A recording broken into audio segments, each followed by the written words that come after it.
These are the tribulations of Paulette.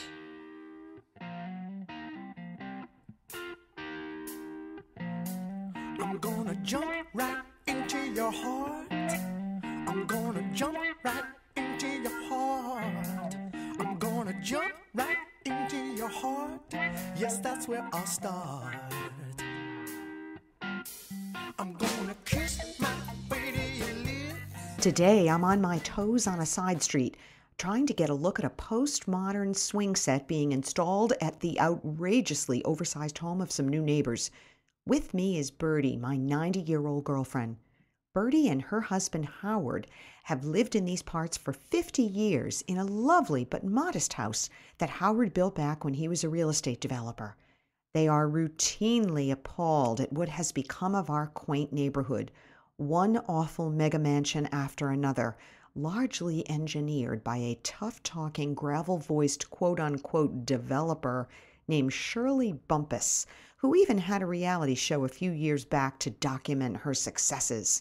The show failed, but regrettably, that hasn't stopped Shirley. "Look at that slide, Paulette," Bertie says, shaking her head. "It reminds me of something, but I can't think of what." I reply that the whole place looks like the Dyson Airblade, and Bertie shouts, "That's it!" She takes binoculars out from her hot pink jacket while I watch for approaching cars. Then she insists that we walk over to the college for a quick check with her new friends, the TMZ reporters who hang out at Tom Brady's gate, waiting for a sighting of him or his wife, whom Bertie calls Bumption. I am thankful that Bertie has a bridge game, so I walk her home. Back at my house, a ton of laundry awaits, but that doesn't stop me from checking mail online in case anything happened in the last hour. New posts on U.S. celebrities, and what's this? A vintage shot of Barack Obama with his arm around Dickie Pullier and Dickie's best friend, the Secretary of State, back when he had jowls and a weak chin. I flash back to a fall night in 1995 on the tarmac of Hanscom Field. I'm in Dickie's private jet because friends who thought I needed a rich boyfriend have set us up. Dickie's in his bespoke suit, cracking open a bottle of champagne. He is much older than I am, and in fact, he's so old that when he throws his head back to laugh, all you can see is black where teeth should be. Dolly says that if he were a horse, she wouldn't buy him.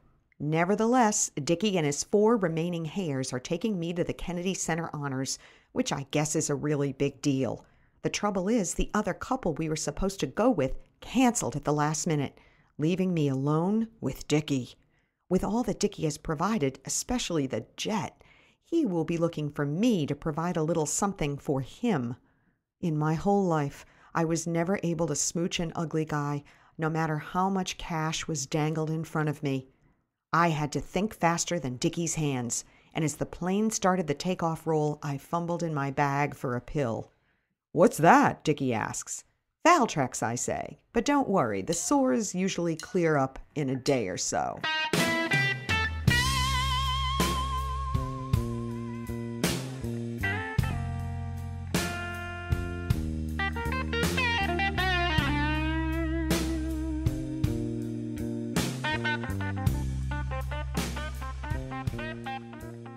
Having that flashback caps off a tumultuous week. For several days now, I have been quietly having a relationship with Mayo Clinic online, based upon some random symptoms discovered after a few moments alone in my room.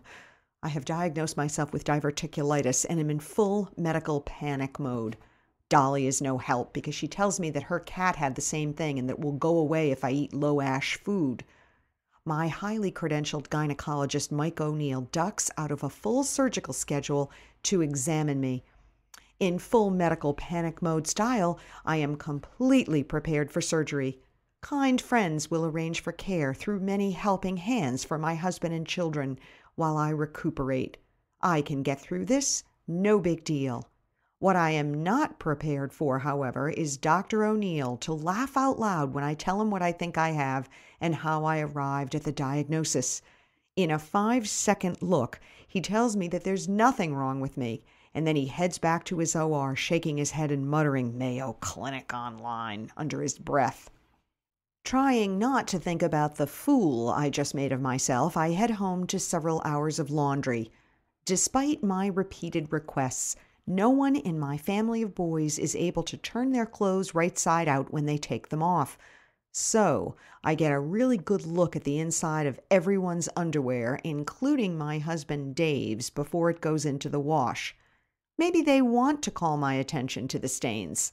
Anyway, as I'm shouting it all out, my cell phone rings from my apron pocket. As I answer it, I'm caught off guard to hear the voice of Ted, my high school boyfriend. Ted and I have kept in touch over the years, and he happens to be coming into town next week on business.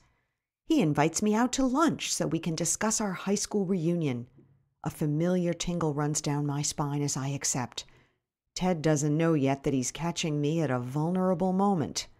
Ted has no idea that I have gone kind of kooky. Ted doesn't know what has become of me. What Ted doesn't know won't hurt him.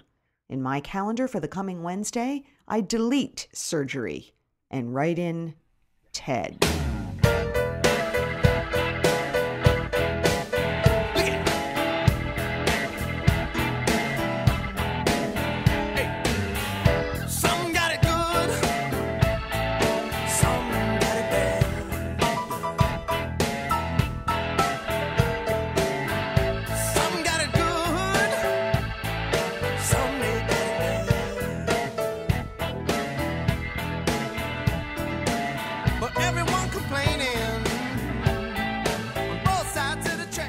Music for this podcast is written and produced by the very wonderful, very talented Mr. Eric Fontana. That's what it's all about. Wonder time in Wonderland. That's what it's about. Tune in next time when we find out that nothing makes you look fatter than fat. Till then, ta-ta.